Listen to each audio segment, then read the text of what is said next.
for people to start coming in. We're seeing the numbers go up slowly but surely.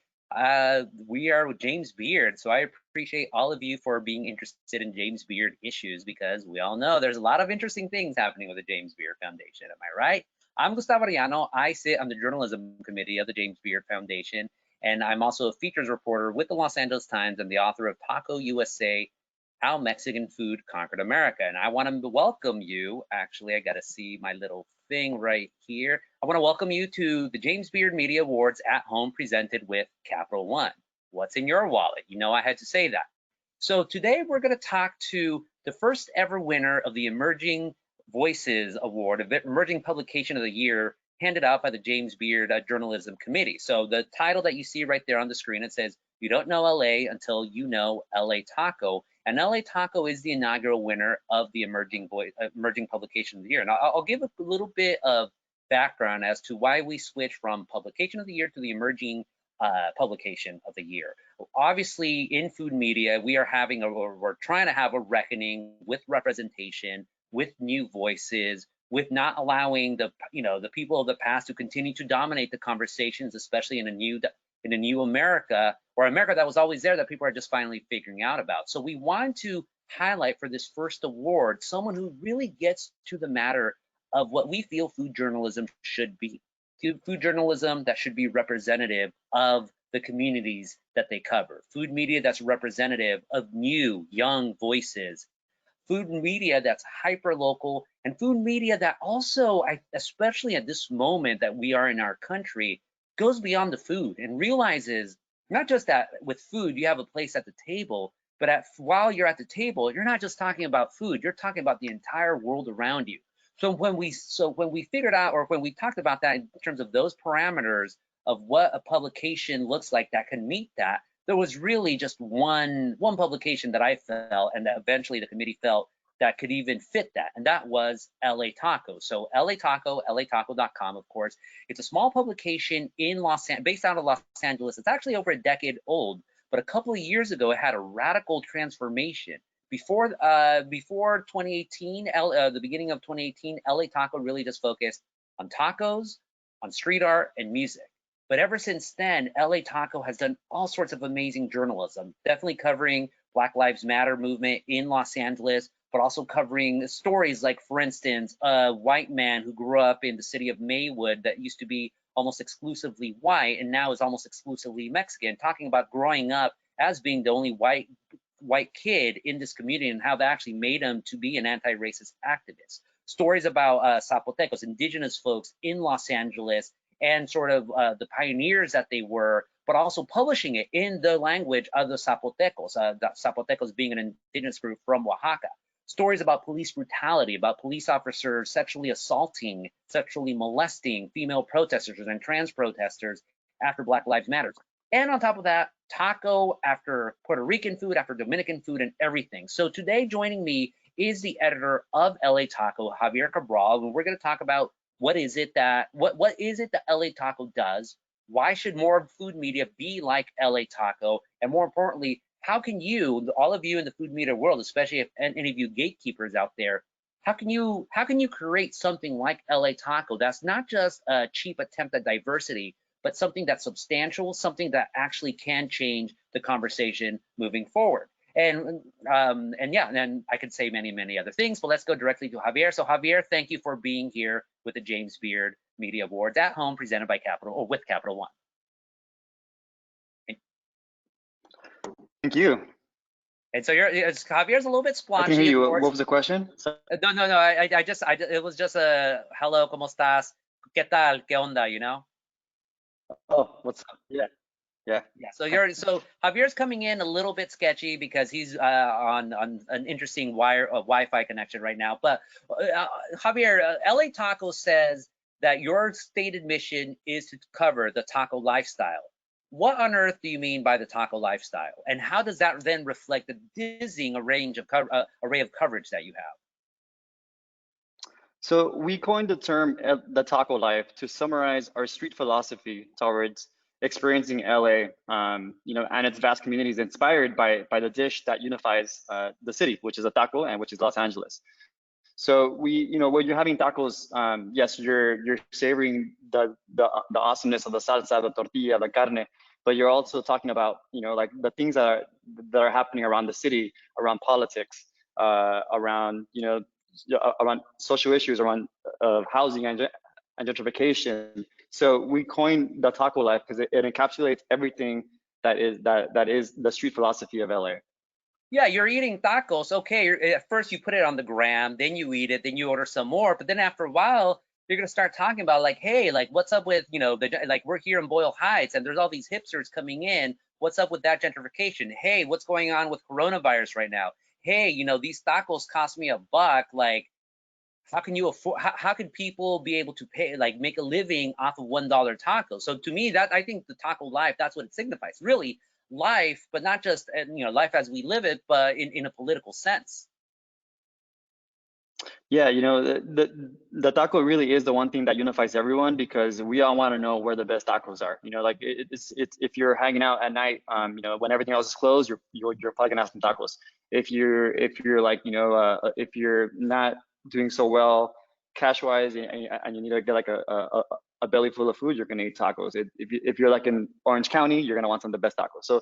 So tacos really is like the unifying thing, and we use that as a way to, okay, cool, here's our spot, here's like the latest spot to try like this cool like Nayarit style like hamburger or something, but we're also gonna teach you or talk to you about other things that are happening in the community.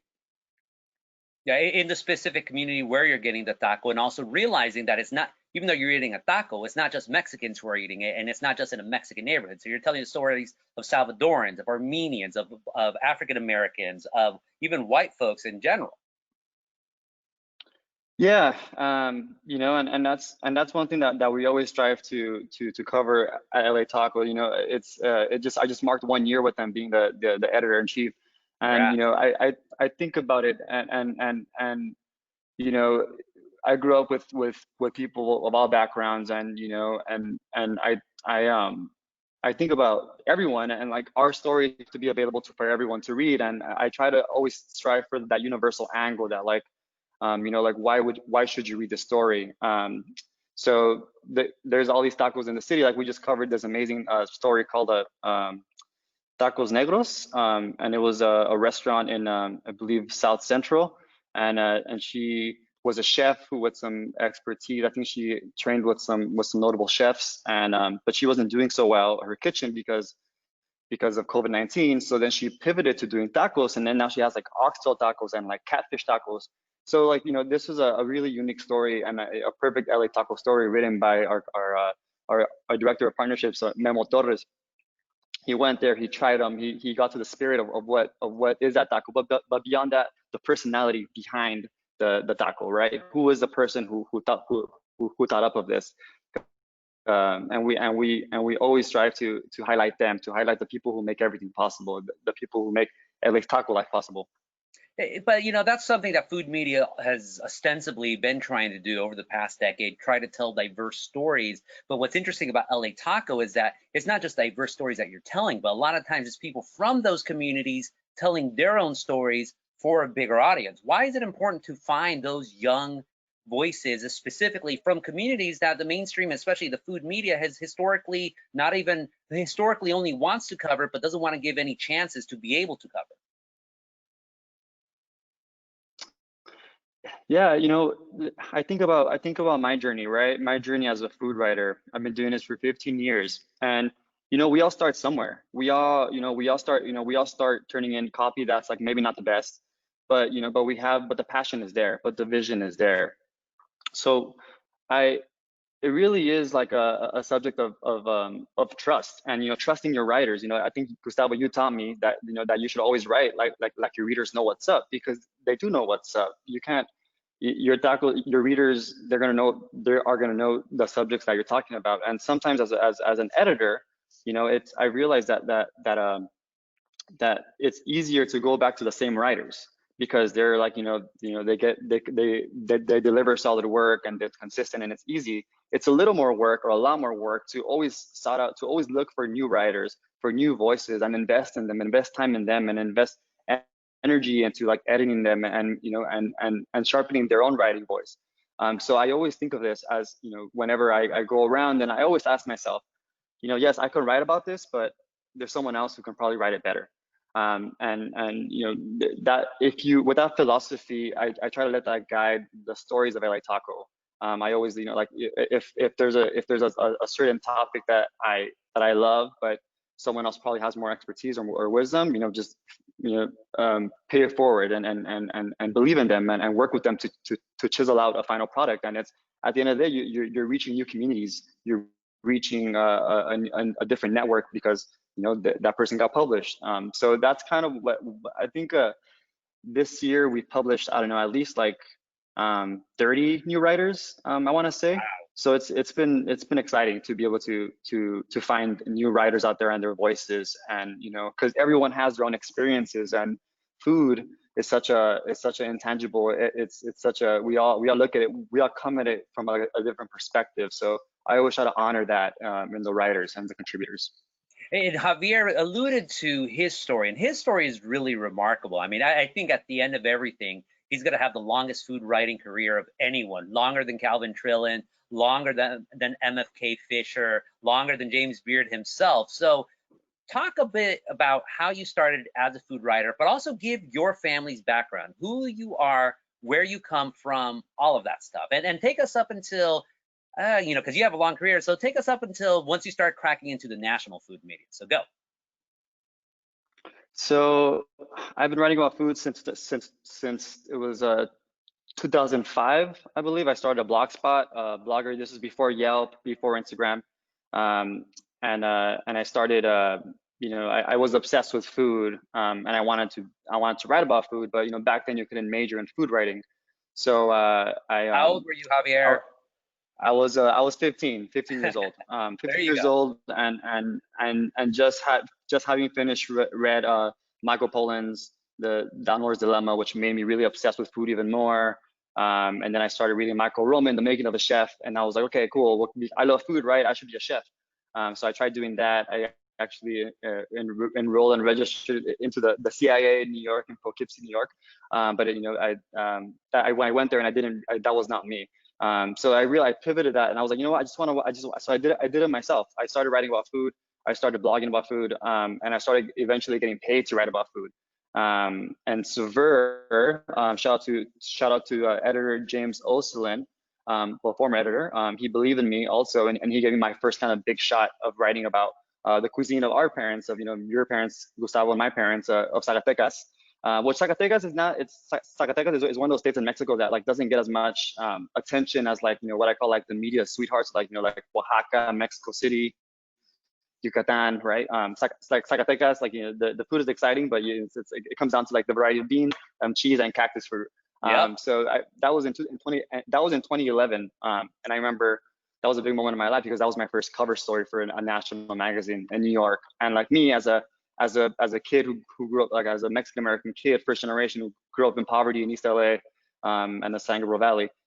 So that was kind of like food for me, kind of saved my life. It's or food media, or food writing, should I say? Yeah.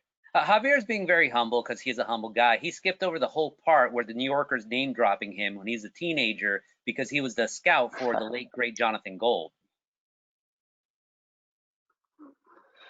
Yeah, that was a pretty special moment in my life. Yeah, so thank you, Gustavo. Yeah, so Jonathan Gold, I wrote him a cold email in 20. It must have been like 2005 or 6. I was in 11th grade when all the rest of my schoolmates were like, I want to major in political science. I want to major in business, and I was like, I want to major. I don't want to do that. I want to do what Jonathan Gold does. So I just emailed him. And he kind of answered me. And then since then we developed a relationship. I used to call him Shifu because I used to do a Tai Chi, and he was like my teacher, my mentor. And sure enough, he kind of took me under his wing. And when he received that profile on the New Yorker, written by Dana Goodyear, I believe it was, the first page or second page was all about like how he was investing in me. That was really special. Again, and now I fast forward now to where I'm at now, and it's like, I really look back at that time, and I'll never forget where I was when the LA Times sent me an email, Russ Parsons, send me an email. It's like, hey, do you want to be the extension of Jonathan Gold's stomach because he can't, because he can't eat the entire city on his own? And I was like, yeah, that sounds cool. I played it off, played it cool. But yeah, so that was a really special moment in my life. I was actually it was a Friday afternoon. I'm never gonna forget that day. I'm Gustavo Arellano. I'm a member of the James Beard Journalism Awards Committee, and you're here at the James Beard Media Awards at home, presented with Capital One. What's in your wallet? Winner of the James Beard Awards, first ever emerging publication of the year. So we're talking about what LA Taco is. Right now, we're talking specifically about Javier's trajectory from the Teenage Glutster was his blog, about a teenager just eating all around the San Gabriel Valley, getting then put under the wing of Jonathan Gold, and in 2011 doing a cover story for Severe magazine about the food of his family's home state in Mexico, Zacatecas, which is also my family's home state. So quick shout out to our patron saint right there, the Santo Niño de Atocha, always looking over us. So 2011, now, I mean, you're in Severe magazine, you're a working class Mexican kid from East LA, from the east side, real east side. So you could easily have now a national career, and in many ways you did. You were at Severe magazine. You ended up, I mean, you almost hit a trifecta of James Beard Awards this year. You co-wrote a book about Oaxacan food that was also nominated for photographs in the book category, and you were the associate producer for the Taco Chronicles, which won a James Beard Award, that great Netflix show about tacos in Mexico. And so, you could just go natural and all that, but then you decided instead to become hyper local and join LA Taco. And of course, you started an associate editor at first, and then you've been the editor now for a year. So why go super local when you could have easily gone national and even international? That's a great question, Gustavo. I looked inward and I reflected on, like, I was born and raised in LA. I still happily live there.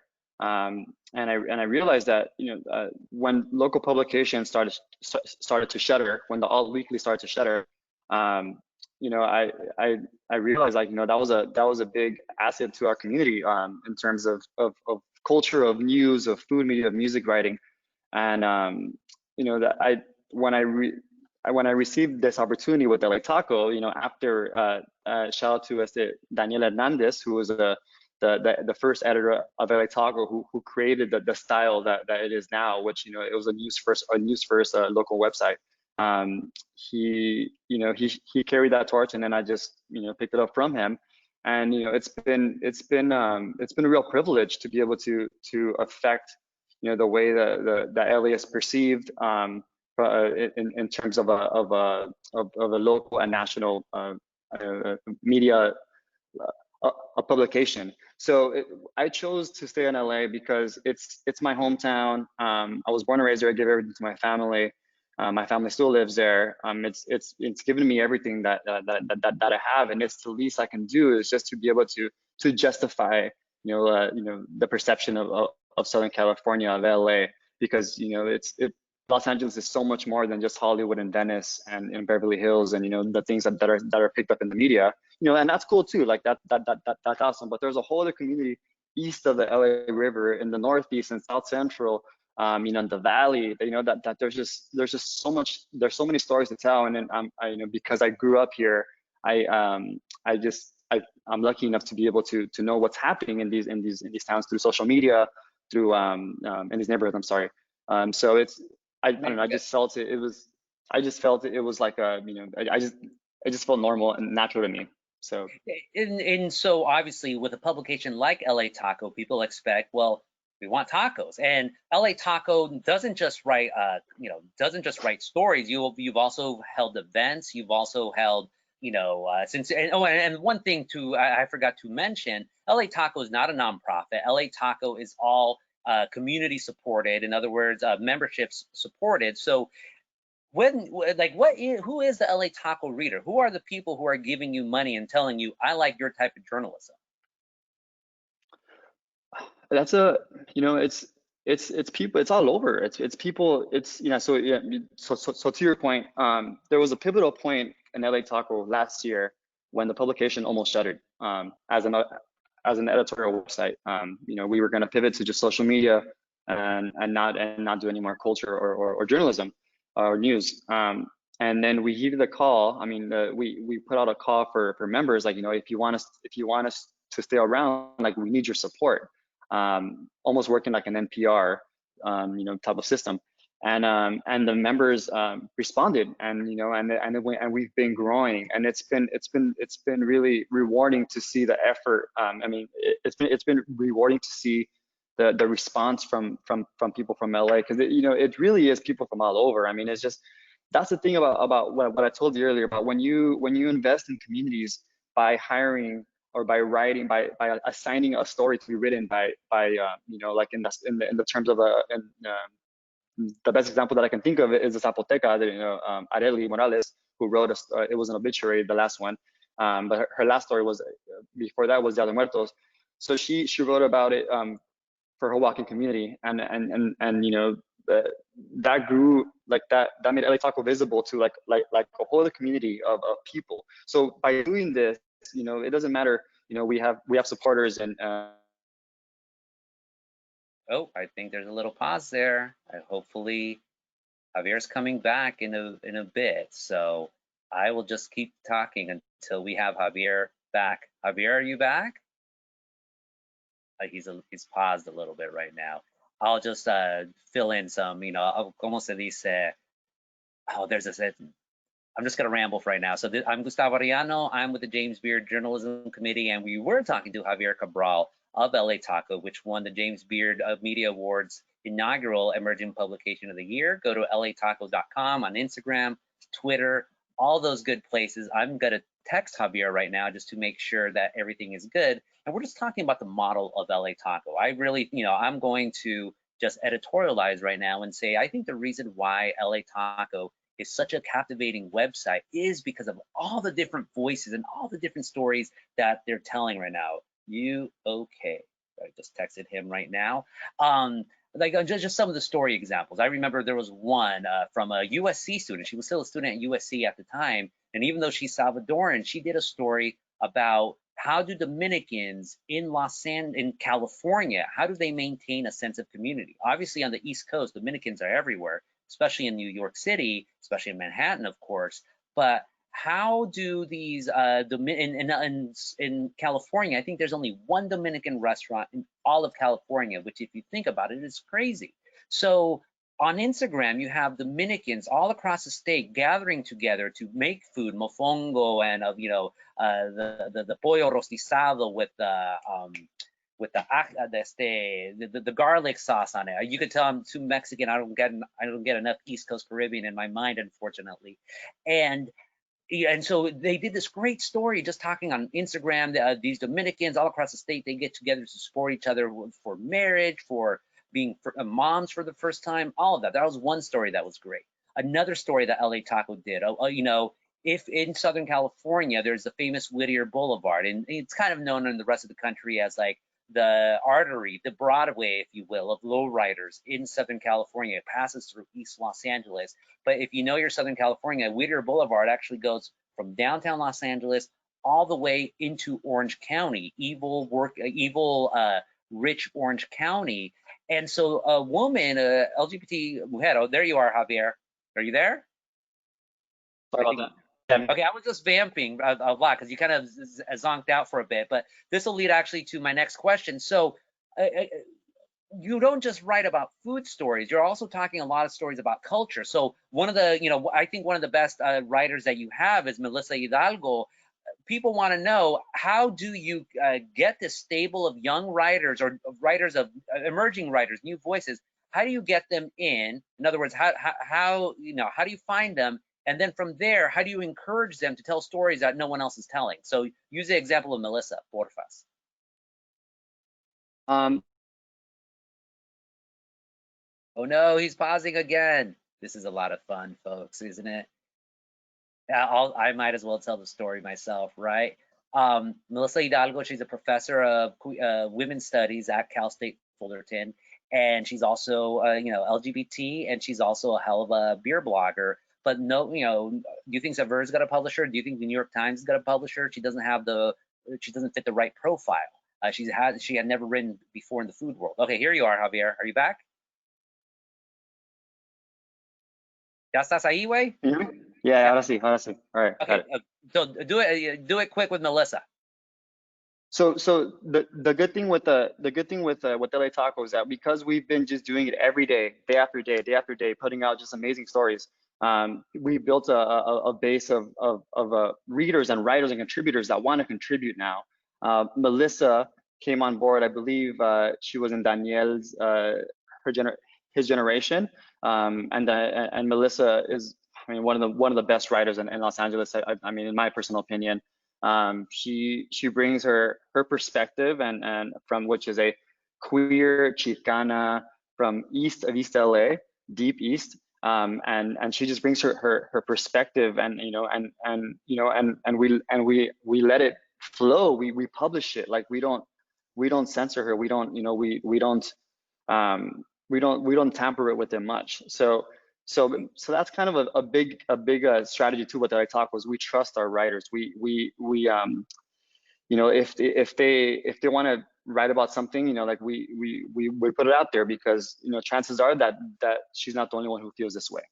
Yeah, she did this great essay about, going back to food media, and especially all the recent embarrassments in food media. Allison Roman, brown facing as a chola, and so Melissa did a whole essay about that incident.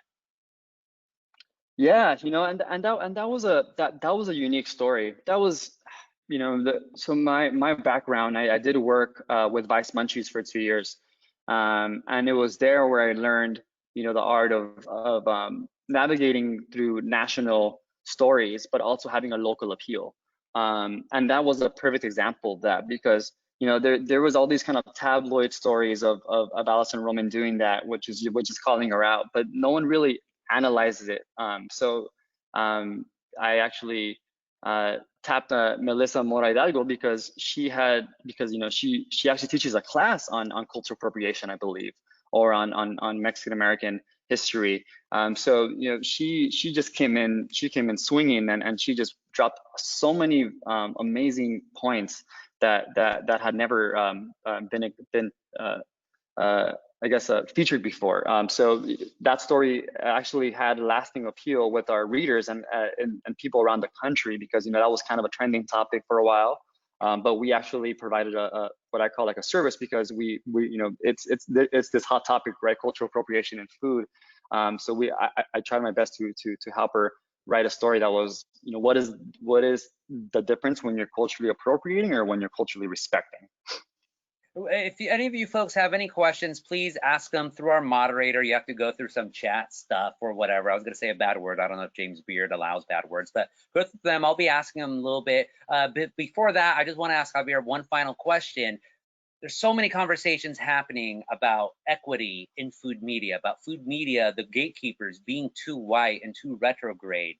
And here you have a publication like LA Taco that really truly is telling the stories of its community and looks like its community. What's your advice to the food media out there who's nowhere even close to doing that, and is now all of a sudden saying, oh gee, I guess we should be diverse, and I guess we should be giving opportunities to people who historically we've never given opportunities to? I mean, just do it. I mean, what else can I say? Just do it, Exactly. and don't give don't give that story to that same writer that you've always gone back to. That's easy. That's what everyone can do. I mean, being an editor, it means, editing people's stories and finding, the diamonds in the rough, or finding, the raw talent out there. And you just got to go out and invest in them and give them a shot, because think about where you were when you first started writing. If you weren't, if the editor who gave you a shot, if they didn't give you a shot, you wouldn't be where you were. So I always remember to put myself in that perspective, no matter how seasoned I get, or no matter how old I get. Always pay it forward, which Gustavo, you taught me that. Pay it forward with younger talent, and believe it. And yes, sometimes you will crash and burn. That's okay. Just get up and learn from it, and find someone else. I mean, that's kind of like the experiment of LA Taco. Is we believe in our writers, and most of the time it's an amazing result. Yeah, sometimes they work, sometimes they don't. And on that note, speaking about paying it forward, yeah, recently a big food publication asked me to do, and this is before the whole Goya controversy happened, but they wanted me to do a piece about my love for Goya. And I had to explain to them, I'm a Mexican from Southern California. I've heard of Goya. We don't get Goya. We get El Faraón or all these other labels. But then I advised, hey, I shouldn't be the writer doing it. You should give this to somebody else. And they were smart enough and they gave that assignment to someone else. So yes, folks, in the food media, don't follow the same voices. Always pay it forward. Always look for the great new voices. So I'm Gustavo Arellano. I sit on the And James Beard Journalism Committee, and I'm also a features writer with the Los Angeles Times and author of Taco USA: How Mexican Food Conquered America. This is James Beard Media Awards at Home, presented with Capital One. What's in your wallet? And I'm talking to Javier Cabral. He's the editor of LA Taco, which won the James Beard Awards first ever Emerging Publication of the Year award, which switched over from what used to be just Publication of the Year. And really, LA Taco is a Publication of the Year. I want to see any other food section, even what Soleil is doing at the San Francisco Chronicle or Mother Jones, but covering the breadth and width of 2020 America through a food prism the way LA Taco is doing it. I'm not seeing it anywhere else, and I think more of us should do that. So one of the questions that came in, Javier, was actually about Goya, and this is very much important to the financial health of LA Taco. But the question was, can you discuss your decision to end your sponsorship relationship with Goya? yes, of course. So that was actually a decision that was made by our entire newsroom, but it was spearheaded by our publisher, Alex Blaisdell, who was one of the founders of LA Taco, along with Hadley Tomiki. They were one of the first in LA to create a blog just dedicated strictly to tacos back in 2006 or 2005, I believe, like you said. And that was just like a no-brainer. I mean, as soon as we saw that as we confirmed that the director of Goya, was and at the White House with Donald Trump, we just don't stand with any kind of racism or bigotry, and we could not back that up. And and that was actually a really pivotal moment with LA Taco, I would say, because like you said, it's extremely hard to run a local publication right now. We are extremely on thin margins. And we knew that by doing that we were jeopardizing our future, because Goya, before all this happened, was one of the first companies that actually had any interest in investing with LA Taco. So and getting some sponsored stories. But it was as soon as we saw that email, as soon as we confirmed that the director did speak at the White House, us as a publication who doesn't stand for any racism or bigotry of any kind, our publisher Alex Blaisdell immediately sent an email like within the minute, or just canceling our account with them and our deal with them, because we just could not stand to we cannot stand to stand with them at all. So that was a risky decision, because we knew that we would get a lot of blowback from sure enough, supporters of him. But we stand our ground, and and we do not look back. And we have found a way to stay grassroots and to stay alive during even COVID-19, like the peak of COVID-19. So we all discussed that we're going to find a way to keep moving forward and find another way to fund ourselves that did not involve receiving any kind of financial support from someone who supports someone like President Trump. A lot of people, they see LA Taco, they're like, oh, great, I'm going to be able to find where to go eat the best birria that es right now. Or you just recently did, you called tripas, which is, cow intestines. Tripas are the new birria. In other words, the new hot meat in Southern California.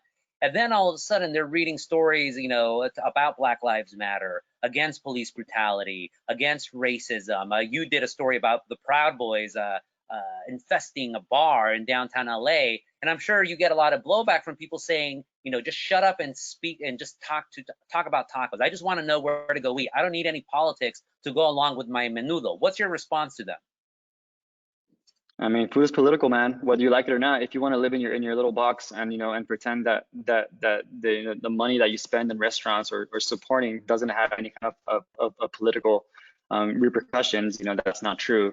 So that's kind of the formula of LA Taco. we use everyone's attention to want to know where the best tacos are, because we still pride ourselves in having the best coverage of tacos and street food, and even some restaurant coverage in LA.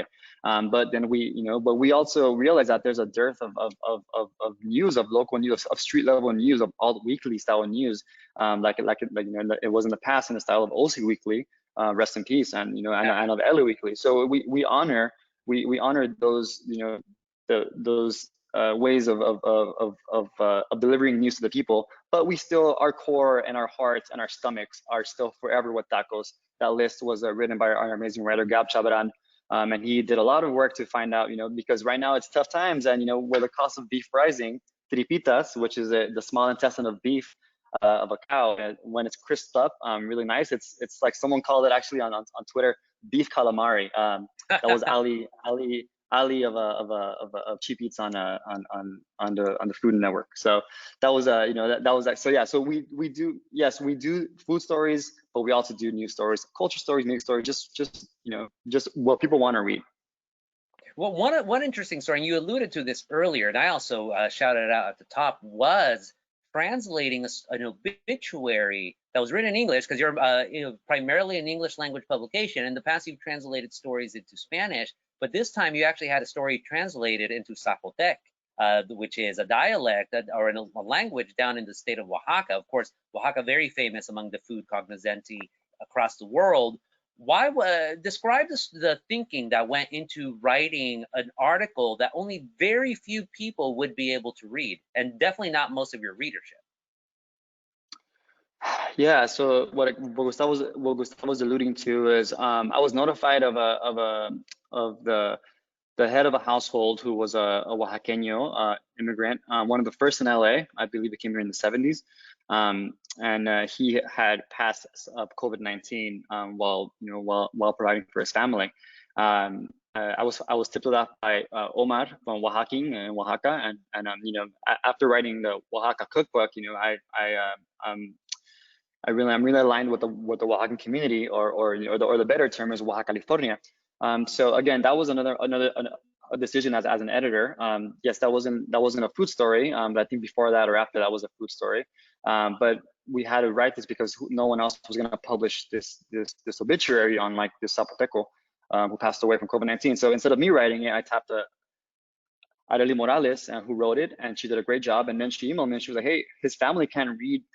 His family cannot read the story because they only read in Zapoteco." I was like, okay, well, it's my responsibility as an editor for LA. I have to provide content for, if there's a demand for it, in a language that they can read and understand. So working with her, working with the charity who's made up of mostly indigenous women. I forgot, I think it's called Mi Cielo.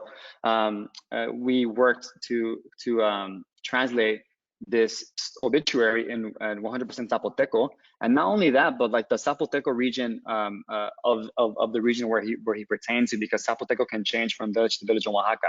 And sure enough, that ended up being one of our most popular stories, because yes, you're right.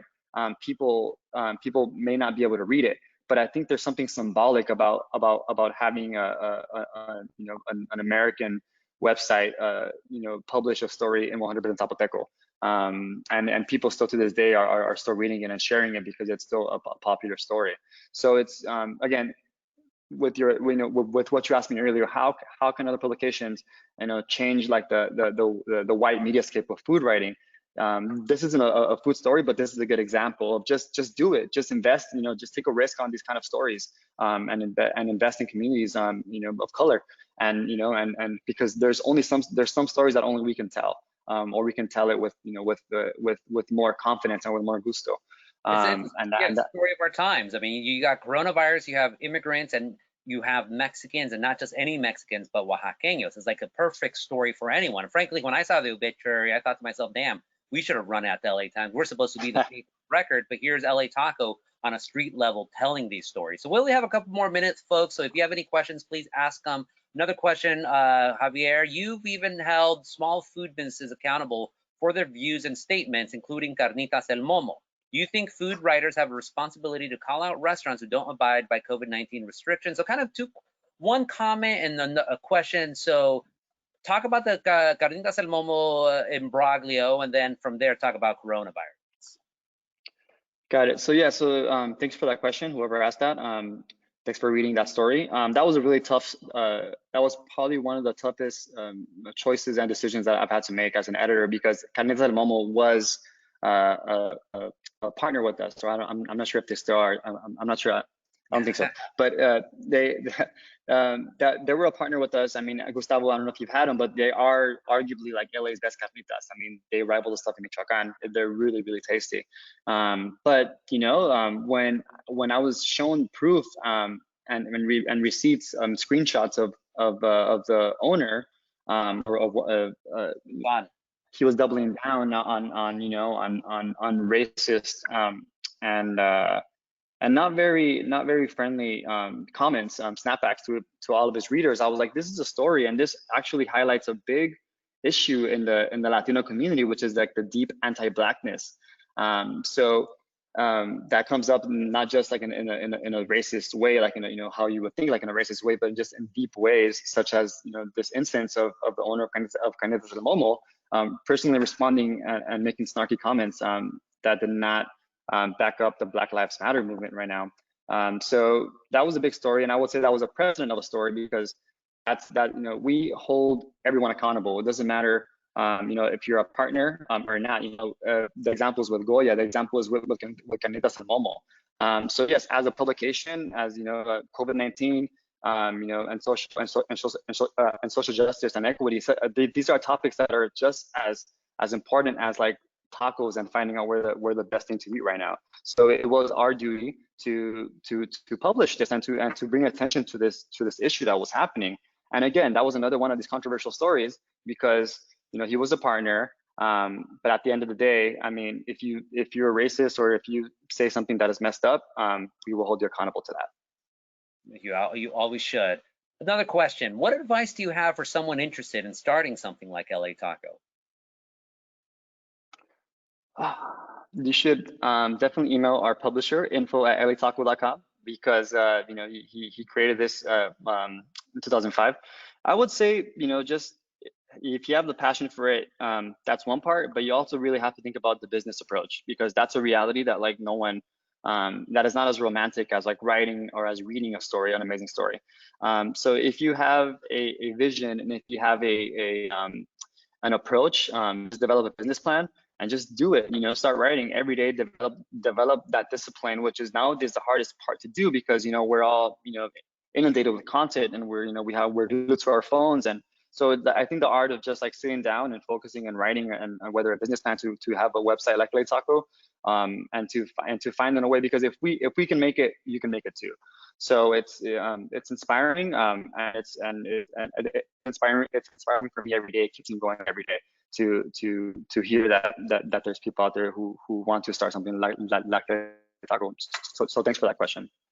You know, right now we're on lockdown. Coronavirus is just wrecking the food industry, the food world as we know it. So how has LA Taco not pivoted, but how's LA Taco gone with the times to be able to cover about coronavirus? We're all miserable, we're all sad, but we still need positivity, and many of us go to food for those positive stories. So what's LA Taco doing to address the moment?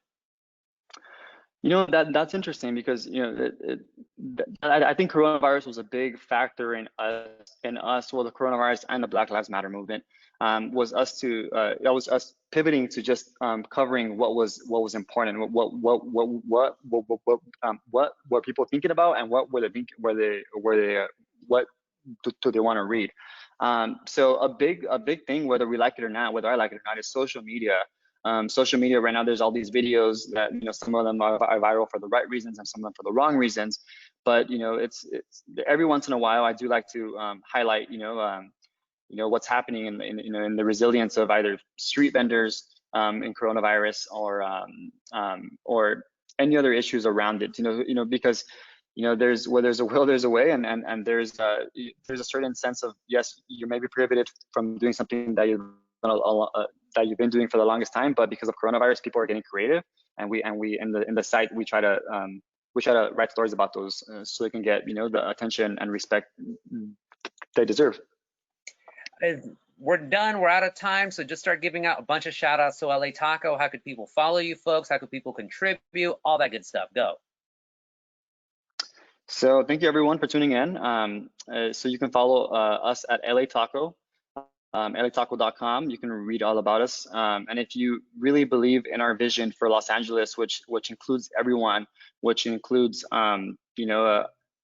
which includes celebrating the taco, the food that unites us, everyone in the city, please consider becoming a member, a partner, because we are the only publication in the world that will give you free tacos and support for supporting our local independent journalism. So thank you so much, everyone. And you got a cool hat too. So, all right, Javier, thank you so much for doing this. Again, I was Gustavo Arellano. I'm on the James Beard Journalism Awards, James Beard Journalism Awards Committee. We were doing James Beard Media Awards at home, presented with Capital One. What's in your wallet? I want to thank you all. I was talking to Javier Cabral, the editor of LA Taco, lataco.com, the inaugural emerging journalism voice of the year publication, all that stuff. Thank you for supporting the mission of the James Beard Foundation. Thank you for supporting independent journalism. One final reminder to all of you